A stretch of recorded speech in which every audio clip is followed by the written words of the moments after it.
Welcome back to the GSMC College Football Podcast. Just talked a little bit about some NFL vets that could potentially be traded tonight or over the weekend on draft weekend for the NFL.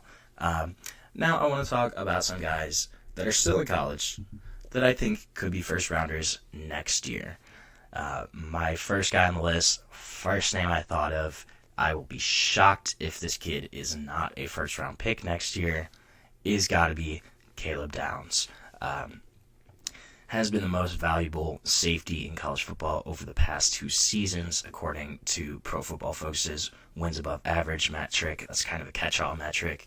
Had 91.7 grade overall in that span. Second among all FBS safeties. Also third in terms of coverage across all FBS safeties.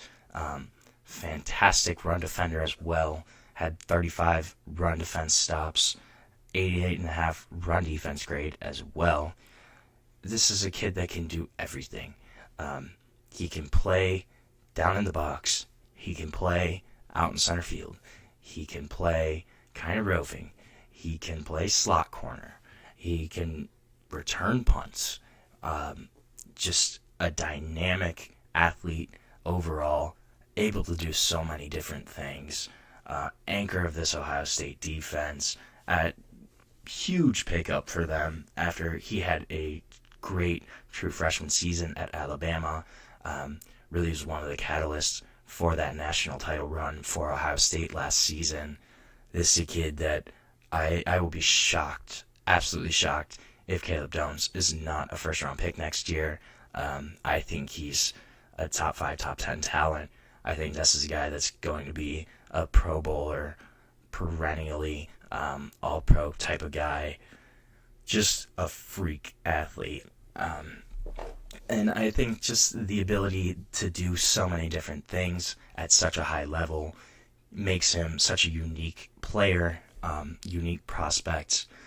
This is a guy that I think he probably would have been a top 5 pick if he was in this year's class. Just in terms of his ability, what he can do, how he can impact games. I love Caleb Downs. I think he's a guy that, again, if he's not a first rounder next year, I don't know, man. I mean, I shouldn't be talking anything then. That's if he's not, it's gonna be insane. But Caleb Downs, I'll be shocked if he's not a top 5 guy. Another guy though, I think I'm really high on. It's a projection pick. I really like Drew Allar from Penn State. Going to be his 3rd year as a starter this season. Had a pretty strong 2024 performance just across the board. Really improved upon most of his numbers from 2023. But still kind of has those same question marks right now. Can he win games that matter? Can he win big games? This season alone, had a chance on 4th and goal to, bring the Ohio State game within reach. Had a chance to beat Oregon in the final few minutes of that game. Could not. Had a chance to beat Notre Dame in the national semifinal. In the last 2 minutes of that game, threw an interception. Penn State lost. That's going to be, again, this is the question mark with Drew Allar. Can he win the big games? Can he be clutch? Can he beat those elite opponents at the college football level? But besides that, this is a guy that has all the tools, all the traits to be a really successful starting quarterback in the NFL.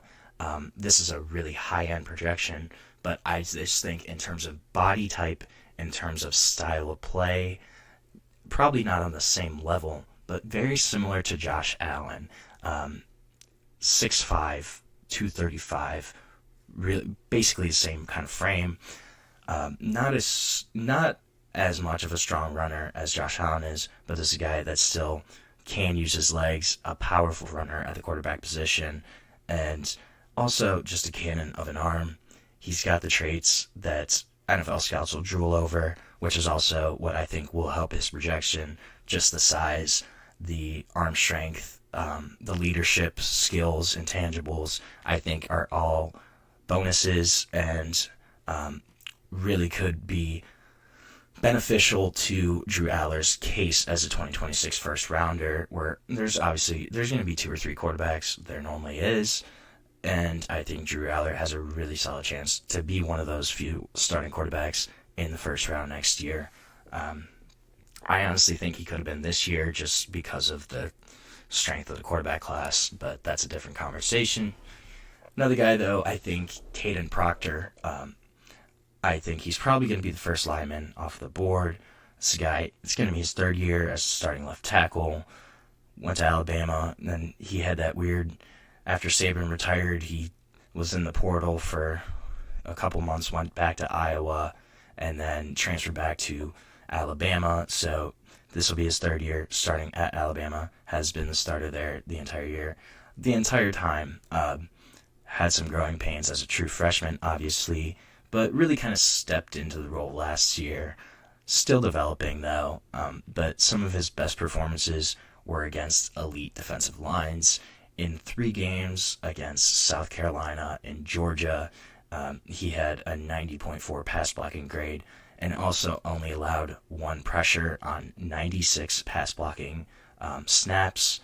I think that really kind of showcases his high-end potential because, Georgia has Jalen Walker, Michael Williams, 2 guys that are going to be first-round picks on the edge.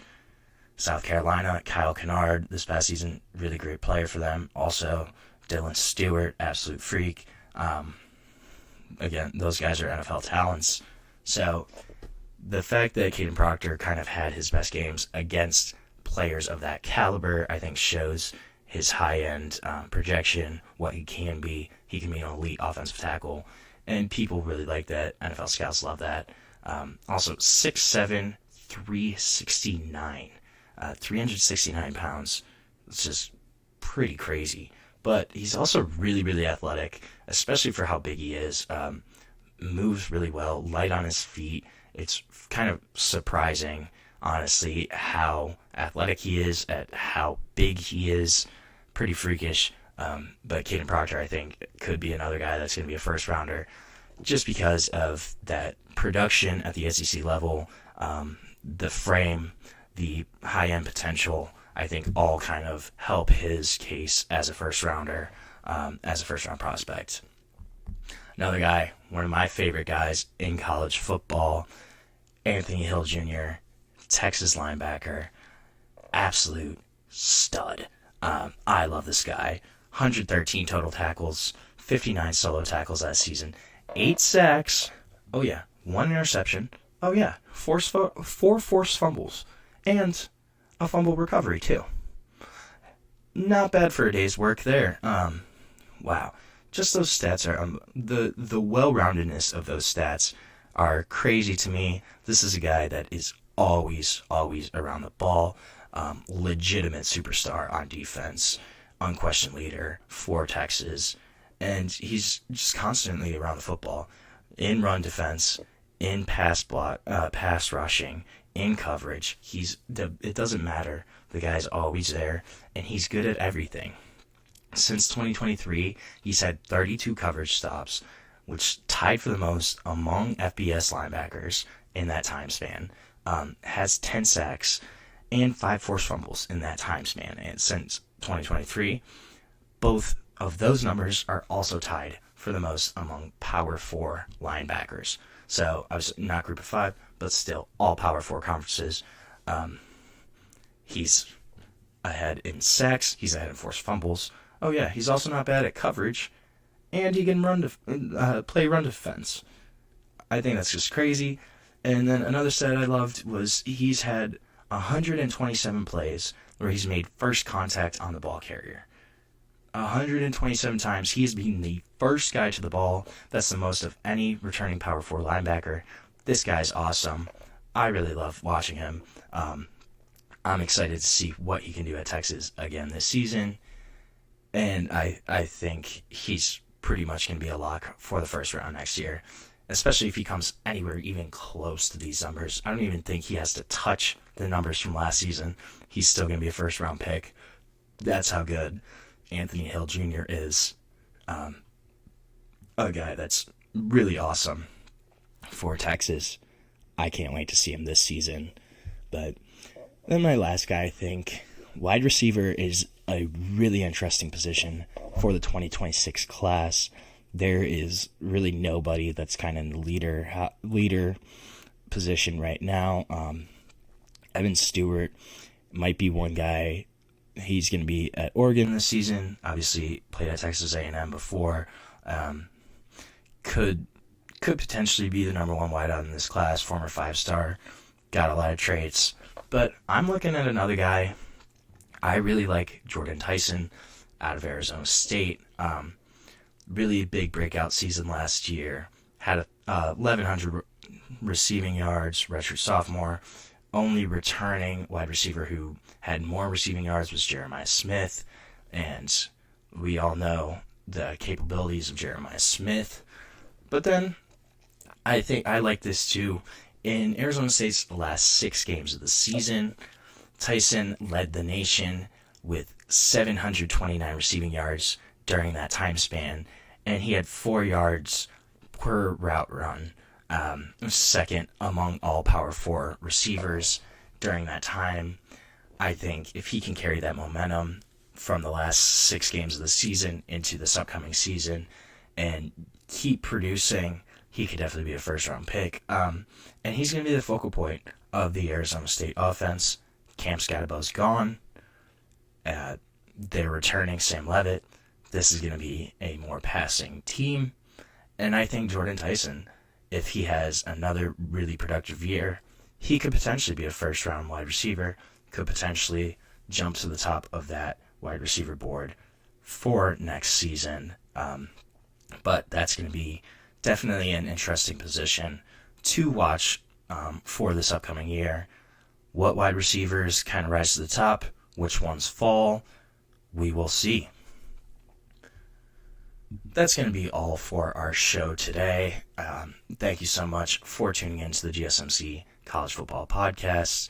Please remember to subscribe, like, follow, and if you want even more of the sports contents, sports update that you love, you can follow us on Instagram, Facebook, Twitter, TikTok for more sports overall. You know, everybody likes sports. So, thank you so much, and have a great day.